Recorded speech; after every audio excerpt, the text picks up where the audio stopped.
Hello, welcome to Live Vedanta, a podcast where we explore simple living and high thinking. Each week, we join Vivek Gupta as he offers insights on bringing divine into the daily. So much of society is focused on quick comforts, comfort foods, comfort clothes, comfort shows. But is living for what's in style really happiness?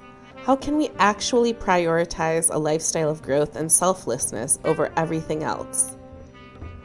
Let's listen in to hear how we can make these changes one step at a time.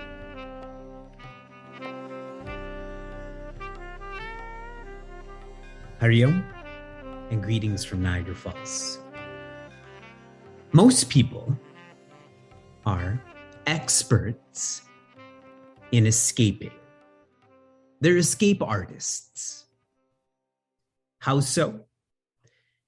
Because one of our driving forces is dukkha nivrittihi, which means to escape pain. Now, why are we experts in this? Because once you escape pain, how long does that last? It's temporary. You have to escape again and again and again. And so we do this in different ways. We do this through education. We do this through our profession. We do this through family. We do this through intoxication. Our course is training us not to be escape artists, but to embrace. Embrace peace. That is known as sukha prapti. And what's powerful about this, you only need to do this once. Once one is peaceful, one will be peaceful forever. We're making this shift from escaping to embracing by following a moksha patha. This is a beautiful visualization of our past. If you think of the squares that we've explored thus far, like bhaja, I pray for all of you that that's your past. And your present. What space are you in right now? Is it Jagat? Is it Satyam? And most importantly, the Moksha Patha is showing us what our future will be. Please share in the chat. What is the last space? What is the last word that we are going to be exploring? Thank you. Moksha. Imagine it wasn't. This is only part one of the course. In our last class, we began exploring samsara. Samsara means society, the implication being that which is ever changing. I'd read a lovely teaching.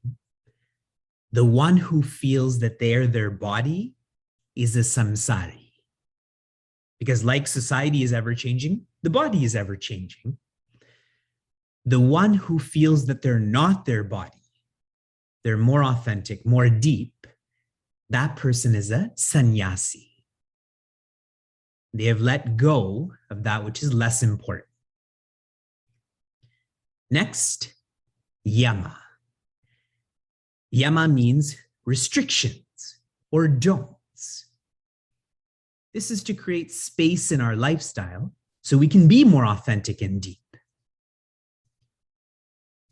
Whenever you have a knot in your clothes or your shoes, what is the first thing you do? You try to create space, correct? I always think about when I used to wear, it's a weird word, pajamas, kurta pants. And there'd be a string. And I'm talking about when I'm a boy. And I just don't know how to undo it. So what did my mother do?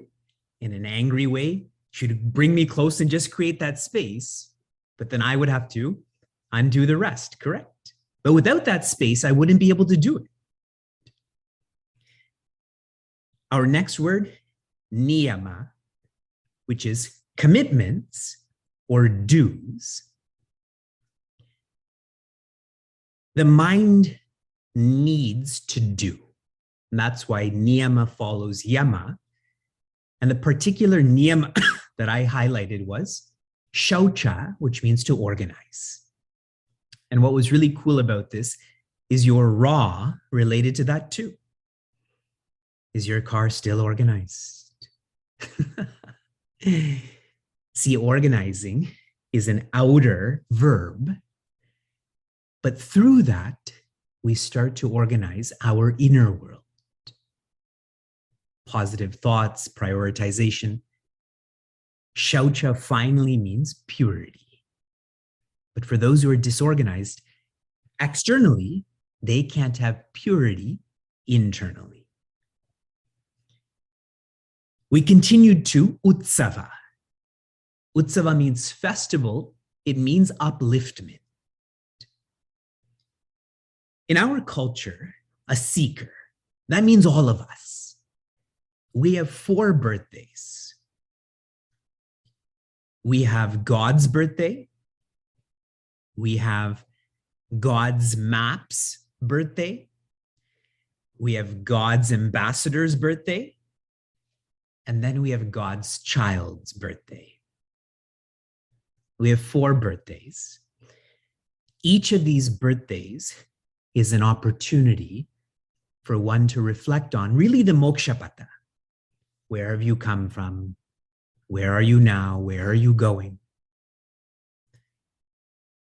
This year, from God's child's birthday, that in this case being me, many of you shared reflections, and this was a lovely gift you offered because you made use of what a birthday is. For those who are lost with all of this poetry, you know movies where people are on parole and they meet their parole officers. And then they have to describe, I was like this, but now I'm reformed. Yes. So visualize, that's what you're supposed to do on these birthdays. And finally, yatra. Yatra means journey. When we journey, the body is supposed to go to nobility. If you're on a yatra, but you don't search out noble people, that is not a pilgrimage, that's a vacation. You have to search out for noble people. And what will they help us do? Move inwards to become quiet. The first yatra that I ever organized was in December of 2011. And I'd written to Puja Swami Tejomayananda seeking his permission and blessings. And naturally he did. We've had many yatras since then. And he was really happy with the name, Chinmaya Inspiration Yatra, because inspiration is not external, it is internal. Shall we continue? Everyone seeing where they are on this moksha pata. Vivek, you were on moksha. Why do you keep living in the past? Okay, next, this is word 11, and that is yoga. Before I tell you what yoga means, you tell me what automatically comes into your mind when you read the word yoga or hear the word yoga. Imagine you're Google. Unite with God, you think that's the first hit on Google. You are using a different Google than I am then. Action, asanas, movement, stretching. Okay, that's more realistic. Yoga means uniting. Uniting with a better you. Uniting with the infinite. One of the main teachers on yoga, his name is Rishi Patanjali. In his scripture, which is known as the Yoga Sutras, he states the purpose of yoga right in the beginning. This is the second sutra for those who want further study. And he shares, yoga chitta vritti nirodha. So visualize yoga. Imagine there's a colon there. Chitta vritti nirodha. Now, some of you know when you study philosophy, you have to go backwards with the words. Nirodha means to transcend. Vritti means thoughts. And where are these thoughts? Chitta means mind. So what is yoga? It is to make the mind quiet.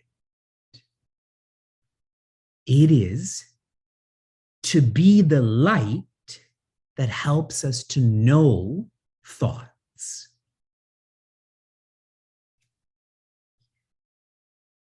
This is important to note because, like most of you shared, our concept of yoga, society's concept of yoga is asana. And that is superficial because there's no orientation towards yamas, no orientation towards niyamas. That comes before asana. See how those who are superficial don't want to change their lifestyle. So they feel like they're bringing balance to their body, but all they're doing is becoming more body conscious. And I've already stated the one who feels they're only the body, what are they? A samsari. Our course is valuable because all of the wrong definitions and wrong understanding of these words, I hope, are being reconciled so we can throw them out.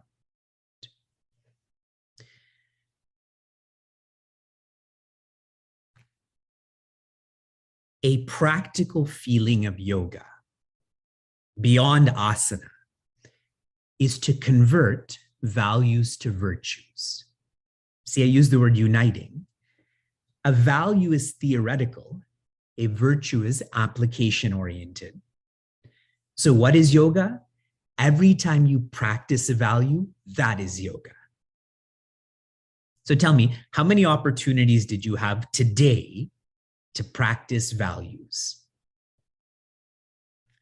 You can't count it.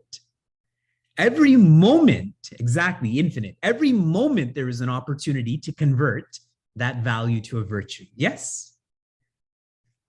And this is why many of you are part of Meaningful Mornings.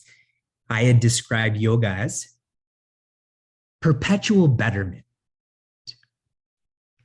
See, the Olympics comes every 4 years. So you get your personal best. But the philosophical yoga is a perpetual betterment. Opportunities don't come every 4 years, they come every moment. That is word 11. Our next word, seva. This is word 12, seva. Seva means service. Service to whom? Imagine someone on the street overheard you in this class, and they heard this strange person saying seva. Seva is service. Service to whom? How will you respond to them? Who is service to? Please share. This is an interactive class. Share in the chat. To all, to humanity.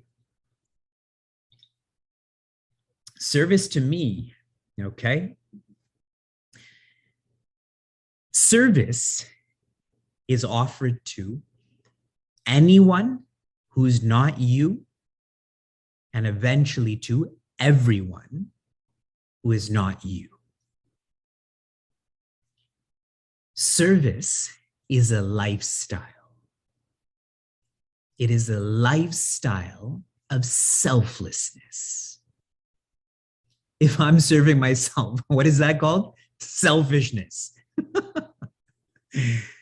but not me. And then finally, everybody. And just to give you a comparison, a shami, A as in English A, shami, is one who volunteers. Why do they volunteer? It's a style. I need this to graduate from high school. It's a condition. I do this because I want this on my resume. I want other people to count this. Compared to that is a sevika. A sevika, for them, this is not a style, this is a lifestyle. They don't do this with the sense of doing this for others. This is their lifestyle. Now, I'll take this marginally deeper. You all know in our community, we have many courses like this one. We have many causes. The yoga challenge, running from the mind. When we think of the beneficiaries of these courses and these causes, who do we think of? These courses, we think of students, let's say like all of you. The causes, we think of those who receive our resources. However, all of these courses and causes need someone to organize them, correct?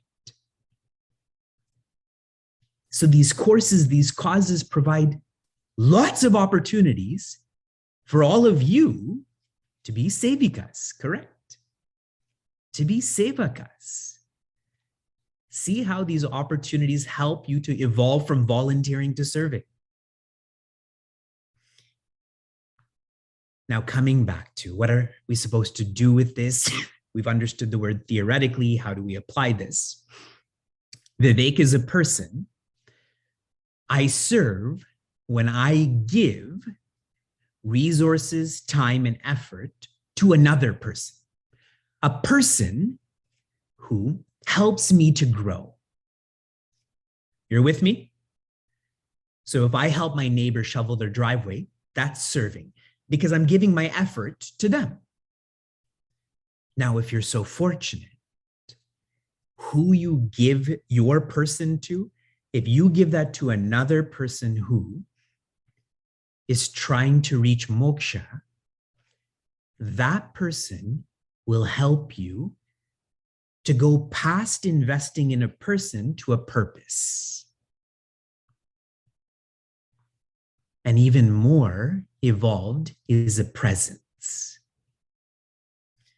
So I'm going to pause here because I know I left many of you behind with what I just shared. See, when we think of service, we tend to think of serving people. That's so natural. But what happens if you are serving a particular person, there's a rubbing of egos. My ego and your ego. That's why our serving has to evolve from me to another person to a purpose. And a great way to understand this is Bhagavad Gita. Prince Arjuna, he first starts to want to fight or engage in his responsibilities for who? For himself. Then Sri Krishna lifts him up. You should engage in your responsibilities for who? The Pandavas. See, that's a person, correct? Or people. But finally, Sri Krishna lifts him up to, you should engage in your responsibilities not for Arjuna or Pandava, but for Dharma. That's a purpose, correct? And Prince Arjuna is most fortunate, and really we all are, because Prince Arjuna's guide is Sri Krishna. So finally, I've already used the word finally, but finally, who does Prince Arjuna engage in his responsibilities for? Presence for Sri Krishna. Is that clearer for everyone? This is how service evolves. Your lifestyle is not for you. Yoga complete, service complete. One more word. Bhaja. This is word 13. Bhaja. You tell me first, what does bhaja mean?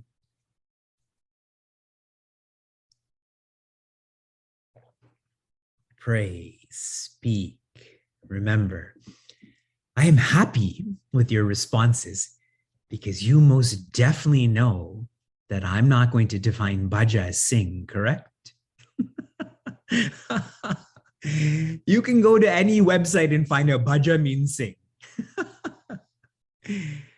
A great way to understand these words, as I mentioned, is to understand what they don't mean.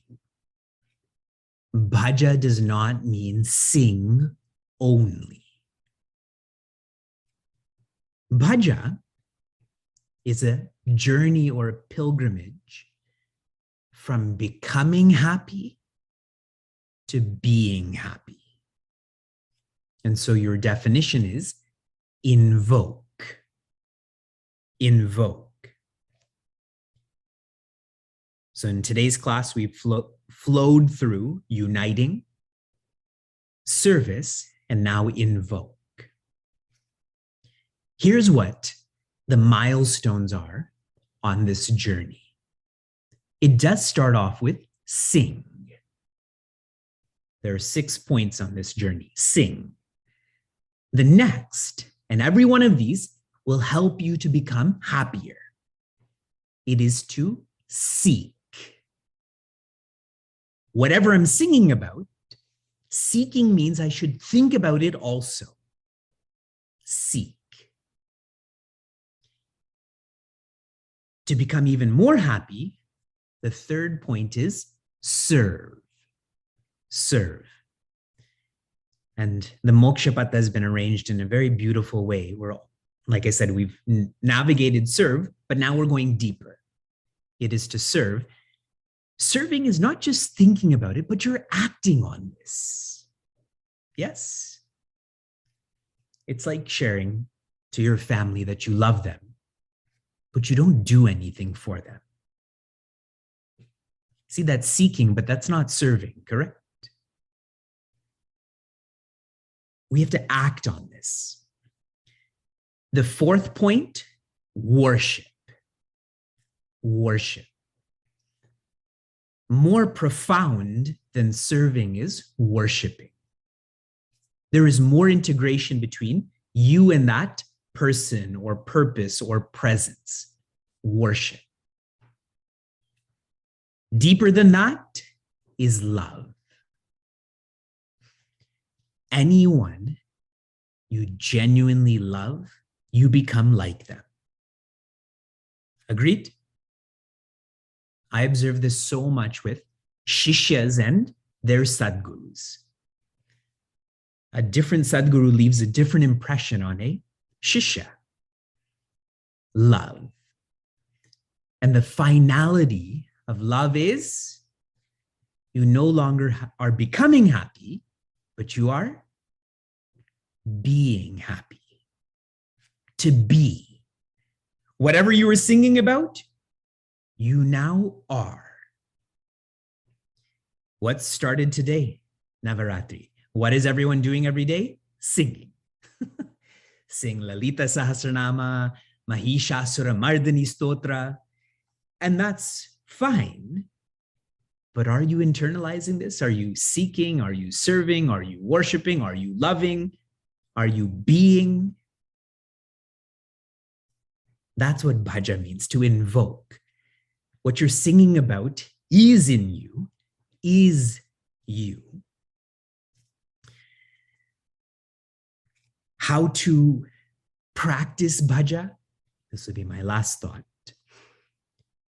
There's a lovely map called Bhaja Govindam. I think we studied this together on a Thursday, correct? Yes. Okay. In one of the verses, I think it's verse 27, in the second quarter, Acharya Shankara shares with the seekers, that is us, he says, Dhyayam Shripati Rupam ajasram, which means ajasram means always or every day. Shripati Rupam. Do you all know who Shripati is? Yeah, my uncle. Shripati is, yes, Bhagwan Narayana. And dhyayam means to contemplate. Dhyayam Shripati Rupam Ajasram. One should contemplate on Bhagwan Narayana always or every day. Now, how consciously the word Shripati is used. Shri is another name for Bhagavati Lakshmi. And Lakshmi is an icon for virtues. So what should you contemplate on? When we think of this contemplation, we think about putting a garland on Bhagwan Narayana or putting a tilak on or chanting his names, and that's all fine. What I'm encouraging you to do is every morning, before you begin your responsibilities, remember a virtue of Bhagwan Narayana. And if you don't know who Bhagwan Narayana is, a virtue of your idea of God, contemplate on one virtue and then go about your responsibilities and see how much you practice uniting, serving, invoking. All of this will become natural. Clear? That's what our contemplation should be like. Like how Sri Rama,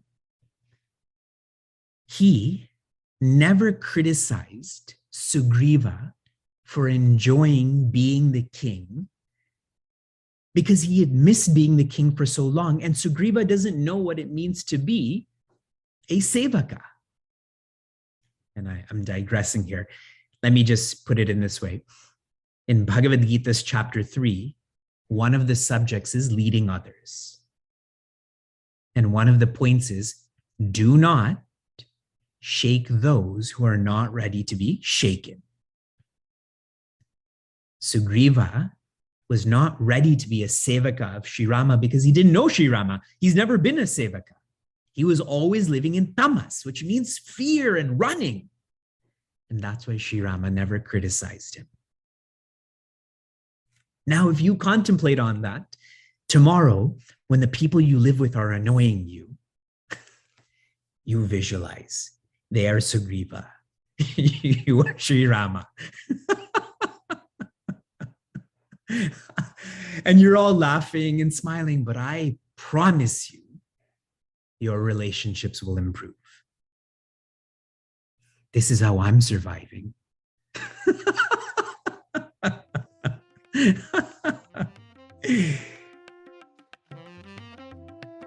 If you enjoyed what you heard or want to learn more, share this episode with a friend or find us online at facebook.com/cmniagara.